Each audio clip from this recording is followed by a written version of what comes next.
ये मजबूत हो गया है तो आप दोनों एक प्रेमी हो गए, एक प्रेमिका हो गई, एक प्रेम का पात्र हो गया। यही अगर बढ़ता चला गया, यही भाव प्रेम का बढ़ता चला गया तो अब प्रेम में बदलेगा। अब लैला मजनू की कहानी होने लगेगी, श्री फरियाद की कहानी होने लगेगी, हीर रांझा की कहानी होने लगेगी। उसके पहले कहानी नहीं होगी, उसके पहले प्रेम का भाव आएगा। ठीक उसी तरह से शिष्यता एक विचार है, शिव मेरे गुरु एक विचार है आपके मन में खड़ा, तो खड़ा रहेगा तो विचार तो उतना ही पटे में रहेगा, वो तो भाव में बदलेगा, मजबूत होगा। कोई चीज खड़ी है लगातार, देखो लड़का एक आदमी था, वो गाछ लगा, रोज गछुआ को उखाड़ के देखे कि साला लगा है कि नहीं लगा, लगेगा।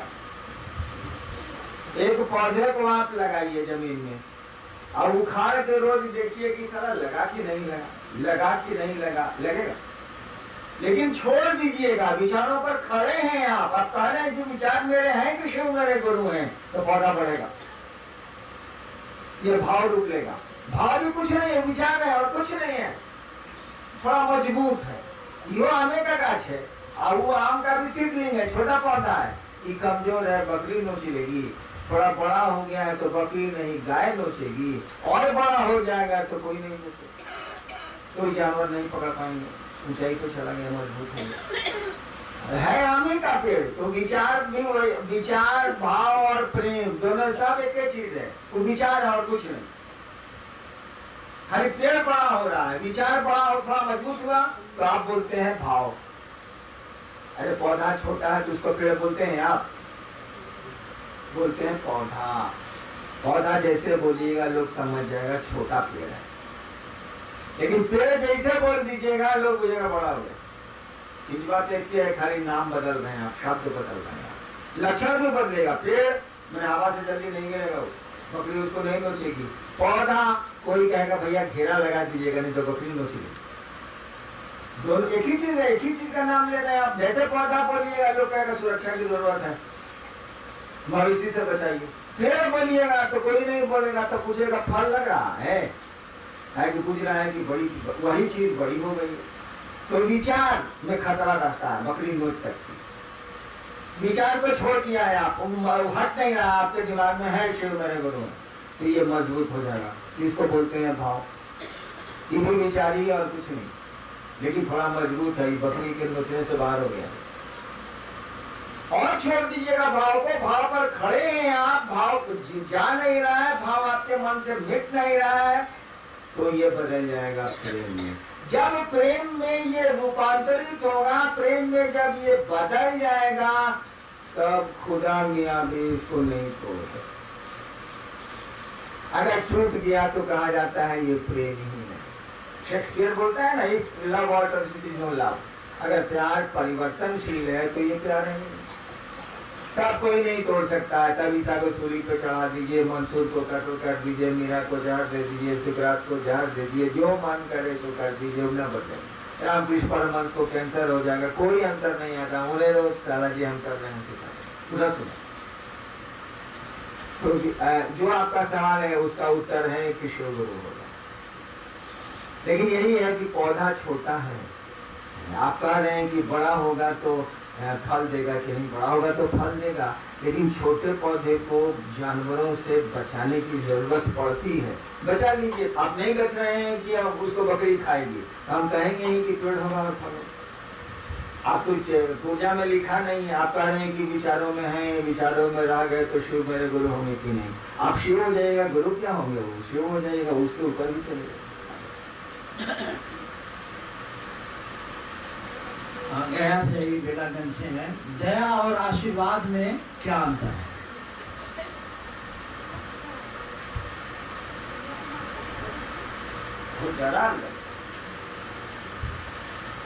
दया और आशीर्वाद में क्या अंतर?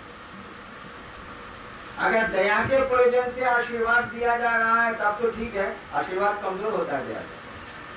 दया के लिए अगर आशीर्वाद दिया जा रहा है तब तो ठीक है, और दया के लिए आशीर्वाद वही दे सकता है जिसके पास गुरु भाव है, अन्यथा आप नहीं दे सकते। अभी हमने कहा कि दया करने का अधिकार गुरु को है। गुरु बने हम बोले ना कि दया करने का अधिकार गुरु का है, गुरु को छोड़ के किसी को नहीं। अगर देवता भी गुरु है तो उनको है, आदमी भी गुरु है तो उसको है, दूसरे को नहीं। अगर देवता कोई गुरु का काम करते हैं, गुरु है वो, तो उनको है, वो दया कर सकते हैं। ईश्वर को तो पूरा का पूरा पावर है, अगर उसमें दया नहीं है तो संसार में दया हो ही नहीं सकती। इसीलिए कहा जाता है शिव को करुणावतारम संसार सारम। शिव को कहा जाता है ना भुजगेंद्र हारम, करुणावतारम। करुणा के आप अवतार हैं, क्योंकि करुणा से ही दया निकली है। करुणा ईश्वर का गुण है जो पूरी सृष्टि में फैला, वही करुणा से दया निकली है। जो ईश्वर गुरु होता है तो उसका प्रयोग करता है। अगर शिव करुणावतार नहीं हो तो संसार में कोई गुरु हो ही नहीं सकता। इसी करुणा से दया निकलती है, इसीलिए शिव को कहा गया, शिव ईश्वर का नाम है ना, कहा गया है संसार सारम भुजगेंद्र हारम करुणावतारम। करुणा के अवतार है। हाँ, क्या बोल रहे? आशीर्वाद। हाँ, आशीर्वाद अब किस चीज के लिए दिया जा रहा है ये तो कहना बड़ा मुश्किल है।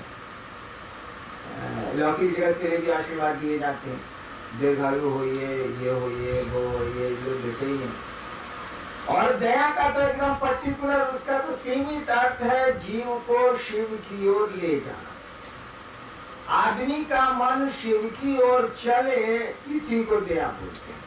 अगर दया के लिए आशीर्वाद दिया जा रहा है तो आशीर्वाद देने का भी अधिकार उसी को होगा जो गुरु है, अन्यथा नहीं हो सकता। क्योंकि दया गुरु का पावर है, उसके लिए कोई आशीर्वाद देगा तो ये गुरु का पावर है। गुरु कहते किसको है?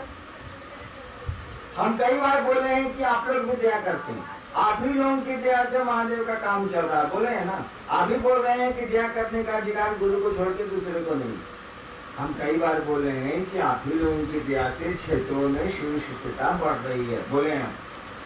आप भी बोल रहे हैं कि गुरु को छोड़ के दया करने का अधिकार किसी को नहीं है, तो हम गलत बोले होंगे जरूर कहीं, क्या तो आप गुरु नहीं है, आप तो शिष्य हैं। आप कहते हैं कि शिव मैंने गुरु, यानी दोनों बात आपस में कर रही है। हम कई बार बोले हैं कि हमारे गुरु भाइयों की दया, गुरु बहनों की दया से क्षेत्रों में शिव का भी बढ़ता। अभी आपको बोल रहे हैं कि दया करने का अधिकार मात्र गुरु को है, दूसरे किसी को नहीं है। देवता भी गुरु होंगे तो उनको है, राक्षस भी गुरु होंगे तो उनको है, आदमी भी गुरु होगा तो उनको है, कमोबेश। आप कह रहे हैं कि शिव मेरे गुरु है, आप तो गुरु हैं, तो फिर आपको अधिकार कहाँ से आया? कहीं ना कहीं मैं गलत बोल रहा हूं। आप बताइए गुरु कहते किसको?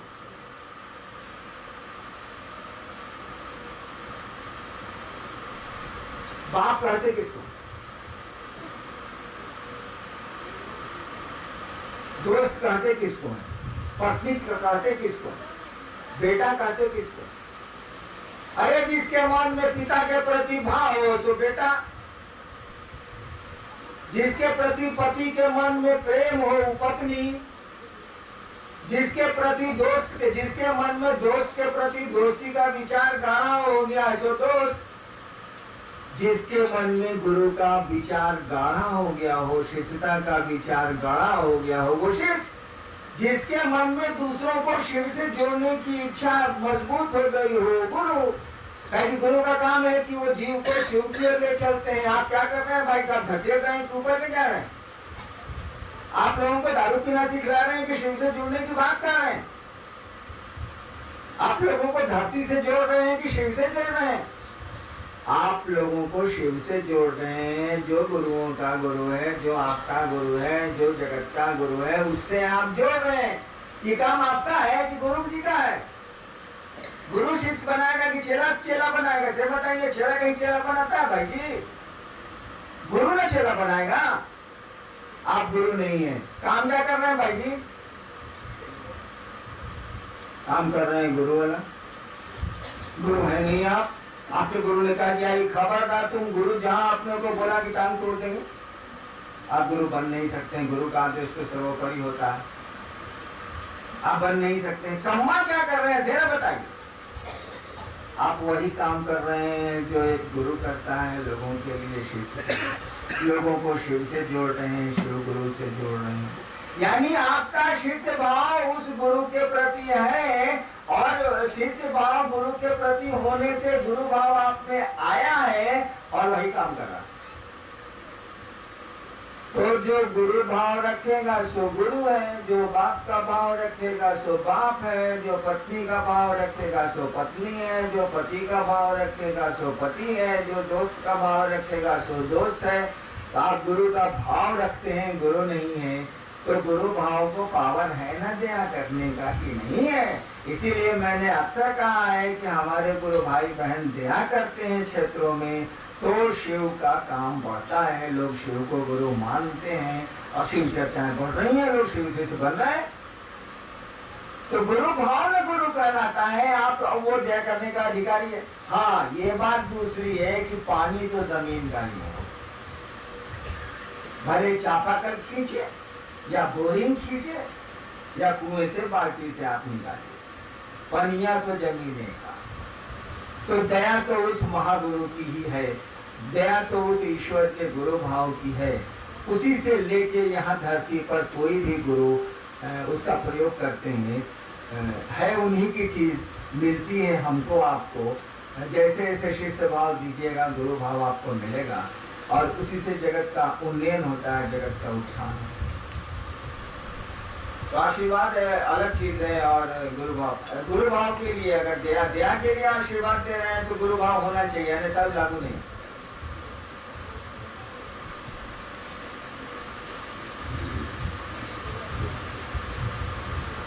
चला गया। इंदिरा देवी, सीतामढ़ी, शांति नगर। शिव शिष्य परिवार में कोई गलती देखती हूँ तो मुझे क्यों दुख होता है? परेशानी आपको होना चाहिए। और दूसरी चीज है कि शांति नगर मोहल्ला में गुरु भाई बहन गुरु के में कम चलते हैं, इसके लिए दया मांगती हूँ, मेरा गुरु कार्य खूब चले, मुझ पर दया करें। कोई सवाल ही नहीं है। खेत में बैल चढ़ते हुए देख रहे हैं, धान के खेत में तो तू खापो का है, नहीं का है हो रहा है। जो आप खेत वाले को होना चाहिए, किसी को होगा कि देखिए कितना बढ़िया धान लगा हुआ है, सारा भैंस घुस के चल रही है, कोई देखने वाला नहीं है। किसी को होगा, किसी वाले आदमी को होगा कितना बढ़िया धान का लगा हुआ है, सारा 5 को भैंस घुस के चल रही है, कोई सारा रखवाला है ना कोई देखने वाला है, सारा धान बर्बाद हो रहा है। भैंस तो भूसा भी खा लेगी, धान लगा हुआ पका हुआ धान कोई खा रही है, धान न होगा तो किसी को दुख होगा, भले आप कुछ कर पाइए अथवा न कर पाइए, लेकिन दुख तो शिवसिद्ध परिवार में आपको गड़बड़ी नजर आती है तो आपको दुख होता है। होना चाहिए हमको, हम देखेंगे तब ना हमको होगा, साला हम देखते नहीं करते तो होगा कहाँ? हमारा देखने का दृष्टिकोण अलग है। भाई साहब इस गिलास में कितना पानी है? एक आदमी कहेगा कि जी इतना खाली है, एक आदमी कहेगा गिलास भरा हुआ है, आप पीजिए तो सही पैसा, थोड़ा ही ना कम है। एक आदमी कहेगा गिलास में पानी है, एक आदमी कहेगा कहाँ है, 1/4 खाली है। एक आदमी को नजर आ रहा है गिलास खाली है, एक आदमी को नजर आ रहा है गिलास भरा हुआ है। तो हमको गिलास भरा हुआ नजर आता है, इसीलिए खाली का हम देखते नहीं है। और खाली देखने से लाभ क्या है भाई जी? आपको चाहिए कि उस गिलास को पानी से भर दें। शोर करने से गिलास खाली ही खाली रहेगा, भरेगा नहीं, उसको भरिए। गड़बड़ी देख के दुखी मत होइए, गड़बड़ी को हटाने की कोशिश करिए, उसके लिए गुरु से दया